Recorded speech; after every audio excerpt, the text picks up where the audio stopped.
Hi guys, so today I'm going to be talking to you about how I lost 10 pounds in 1 month.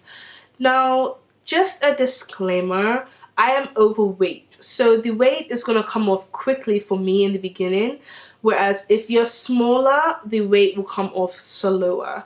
So if you have less weight to lose, the weight will come off slower, if that makes sense.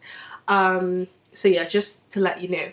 But anyway, this is mainly for health. I think anyone would benefit from hearing these points. I learned a lot of this from different books that I've read, from Freely the Banana Girl here on YouTube and other people like that. So yeah, I'm not a vegan, I'm not a vegetarian, but I am leaning more towards that. I don't eat any meat of any kind. I stay away from gelatin as much as possible, but I do occasionally have seafood, so I can't call myself a vegetarian. But for the most part, 95% of the time, I am a vegetarian, and I am leaning towards trying to have more vegan choices when I can. So yeah, just to let you know.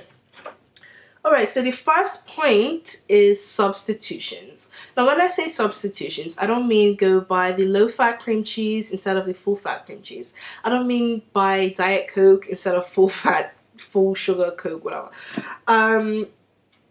So yeah, substitutions. When I say substitutions, I mean switch your salt. So if you use table salt, switch it for Himalayan crystal salt. This is a pink salt. It's actually a really nice color, light pink color. I love pink. But this is much better for you. The minerals and everything in here, it's just better for you. Look it up. Get some Himalayan crystal pink salt. So the next thing, vegetable oil, replace it with coconut oil, and try to use less oil, period. Like whatever you used to fry, you can still have it, but just bake it or boil it. If you crave fries, you can still have fries, but just bake the potato strips instead of, deep frying them. Sugar. Now, I'm not someone that thinks that sugar is the devil. I think sugar is your friend. So switch over to coconut sugar. This is the Biona organic coconut palm sugar. It's unrefined. And sorry, I didn't say the brand of this one. This is the Profusion Himalayan Rose Pink Crystal Salt, and I have it in the fine one. You can get it in the chunkier crystals. And I got this coconut oil from Holland & Barrett, so yeah. Okay, so those are my main sort of substitutions. Now, I know that if I went on a diet, I don't really want to call it a diet, but I know that if I restricted too much, I wouldn't stick to it. I just know myself. So in my mind, I am allowing myself to have whatever I want any day of the week.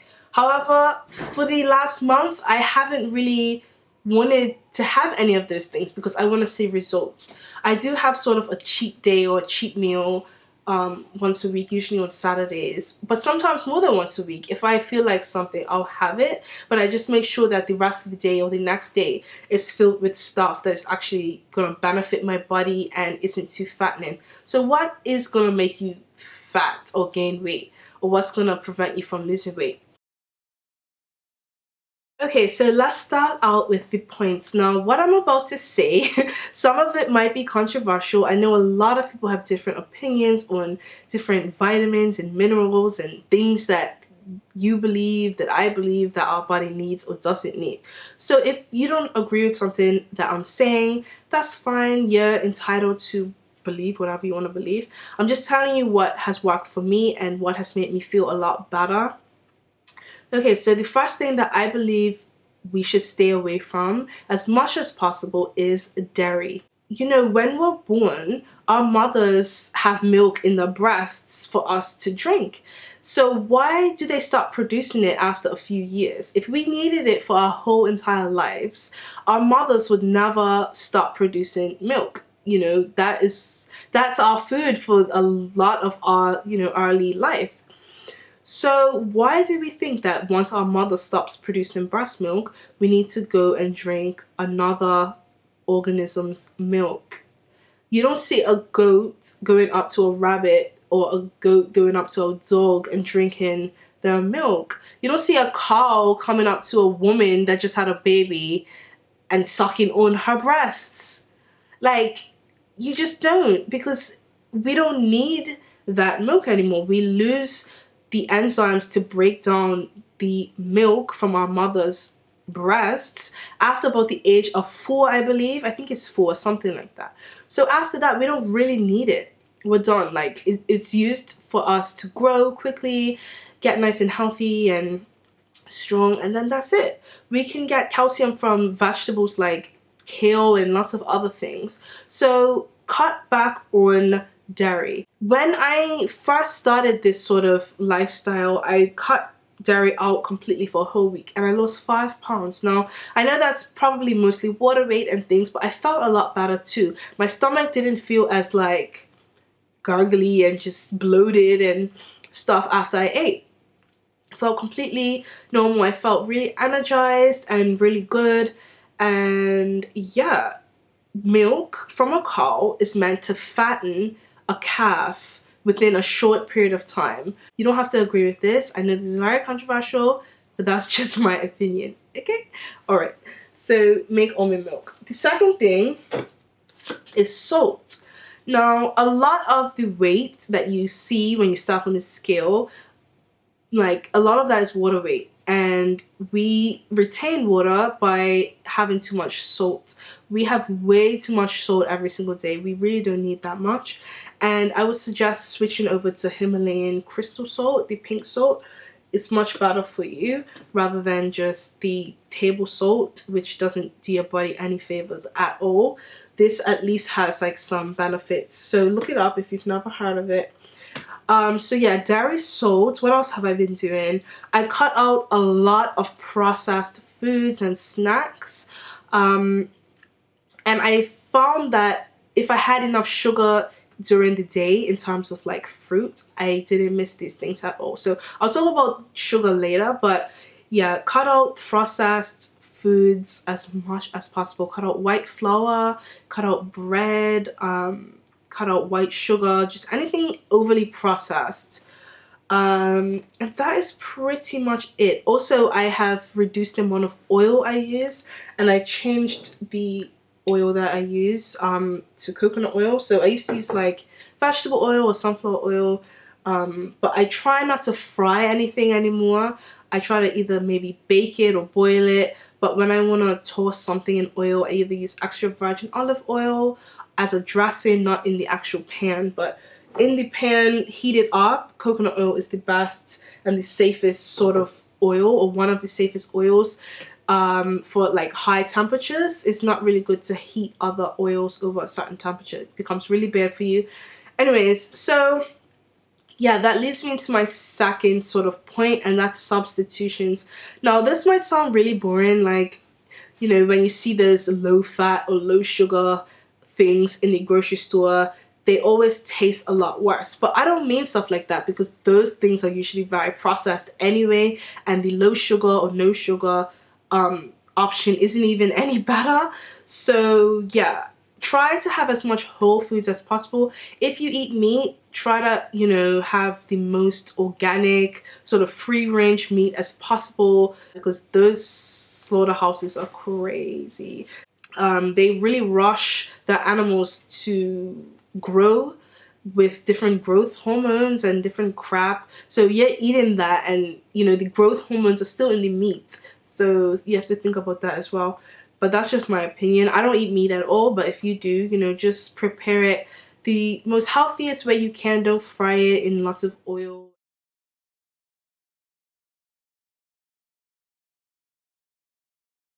For the most part, during the week, I have coconut sugar. This is the Bayana organic brand, and it just looks like this, like a brown sugar. But this and brown sugar are completely different. Like, people think brown sugar is healthier. It really isn't. This is what you need to go for in terms of sugar. So let's talk about sugar now. Sugar and carbs are your friend. Yes, I said sugar is your friend for weight loss. I'm not crazy. So if I have a really, really big smoothie in the morning, and first of all, your breakfast should be like really, really filling. A lot of people just have toast and egg and a coffee or like cereal and coffee, that will not do anything for you. That has been programmed into our minds that that is breakfast. That is just, why is that breakfast? Why does toast have to be breakfast? Why does cereal have to be breakfast? You could literally eat a whole sort of dinner-sized meal for breakfast if you want, and you'll lose a lot more weight if you switch your meals around. If you have your heaviest meal in the morning and your lightest meal at night, even if you don't switch out what you're eating, that will help you to lose weight. So let's say you have chicken breast, pasta, and vegetables for dinner.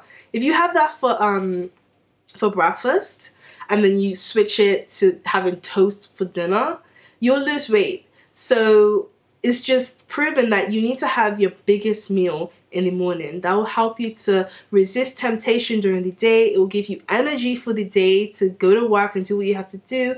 You won't feel sluggish. You won't be like dying for lunchtime to hurry up and come. Your mood will be better. So you need to have a big breakfast, but a good breakfast, something healthy. And I recommend smoothies, especially banana smoothies.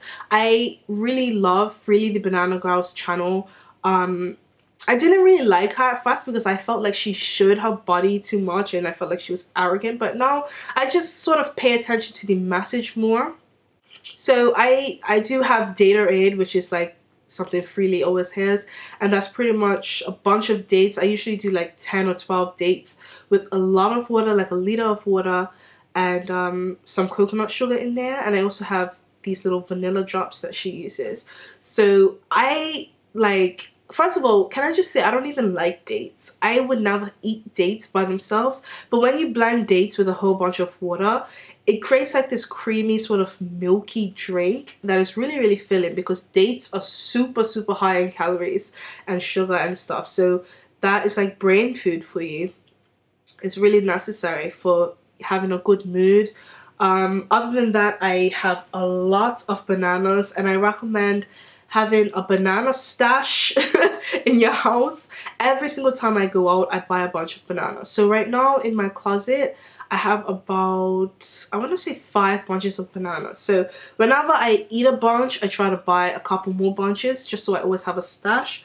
And you don't want to eat your bananas when they look like this. I used to eat my bananas like this. You want to wait a few days for them to sort of look like this. So this is much better for digestion. They taste better like this. They're much sweeter and softer.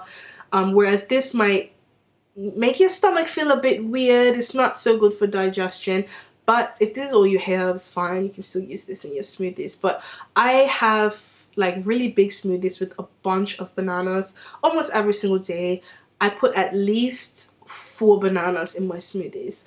And then I just put like a bunch of water and I put coconut sugar with it, and it's delicious. And you can even freeze these bananas and it becomes like ice cream once you blend it up in the blender.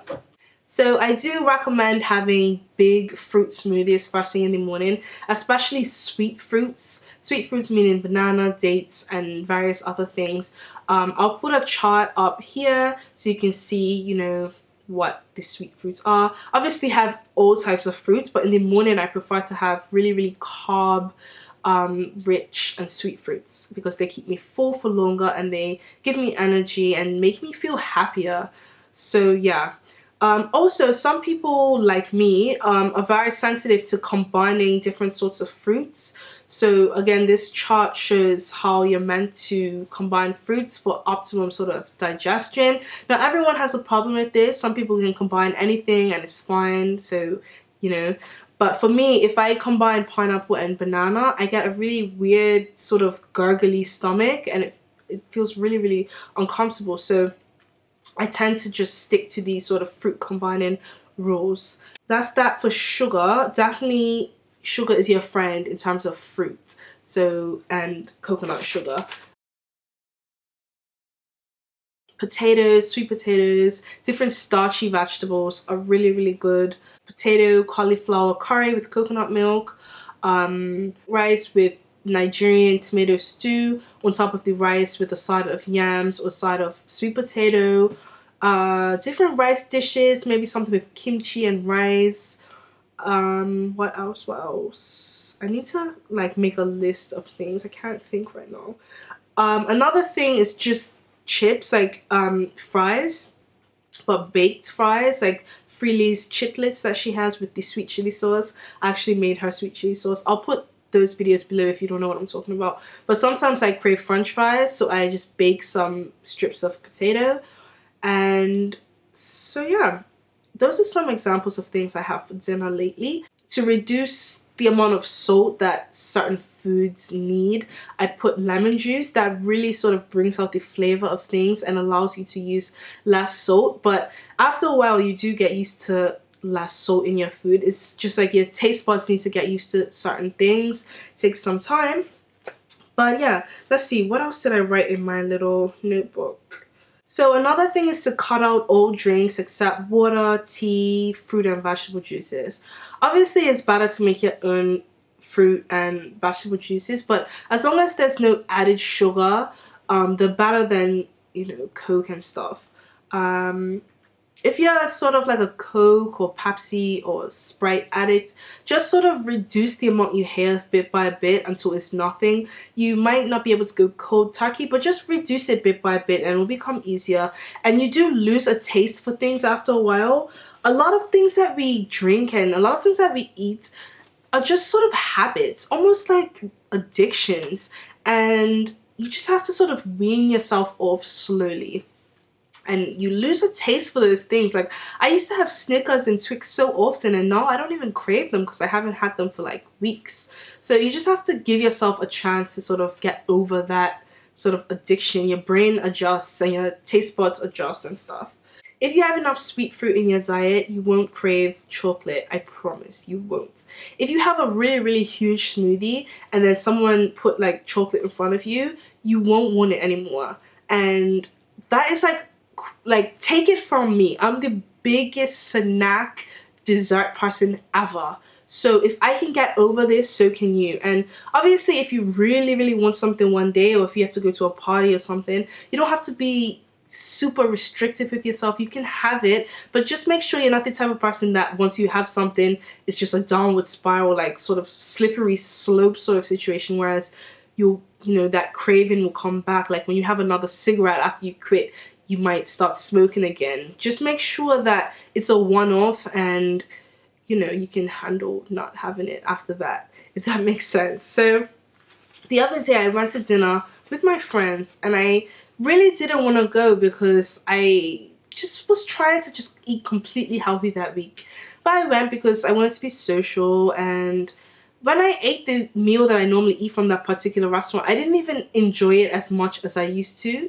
When I woke up in the morning, I felt sluggish and I just felt, I don't know, that's a sign for me. If I eat something or cook something, a sign that my body likes it or a sign that my body doesn't like it is that the next morning I'll wake up and feel really heavy and really sluggish and just like I hate everything. But if I eat quite clean, the next day I can get up really, really quickly. I'm more in the mood to exercise when I have lots of carbs and lots of sugar in my diet.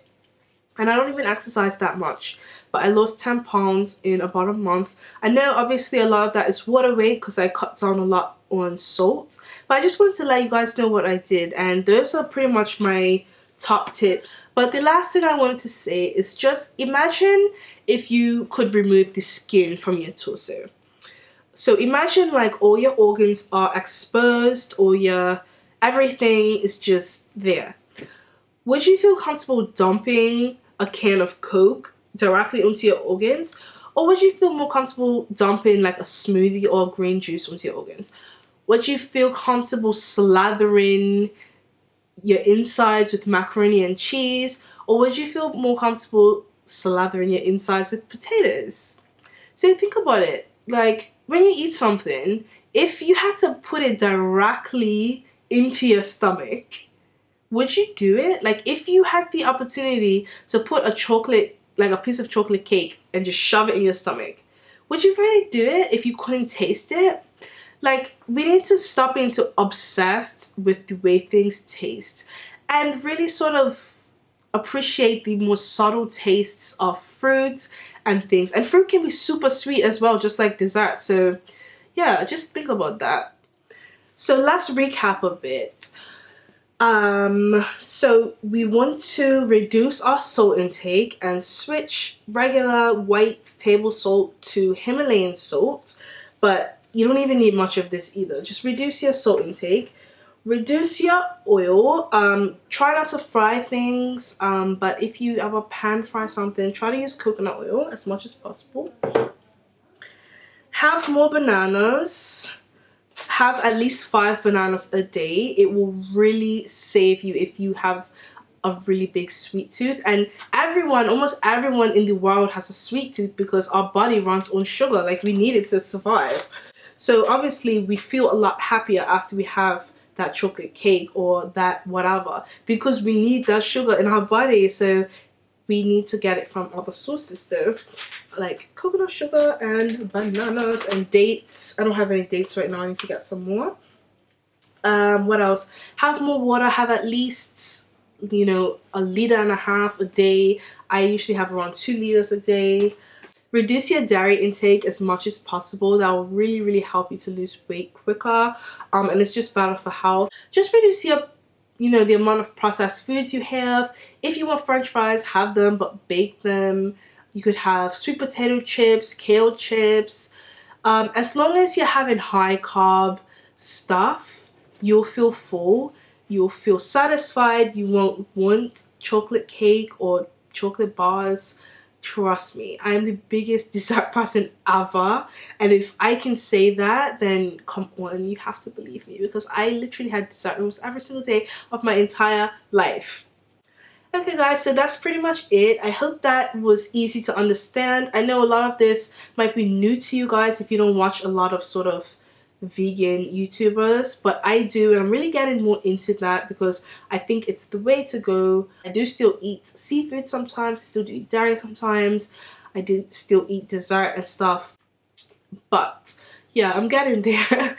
So if you have any questions, let me know and I'll make another like question and answers video, and by that time hopefully I would have lost more weight, so I'll update you then, and yeah, I'll see you in my next video.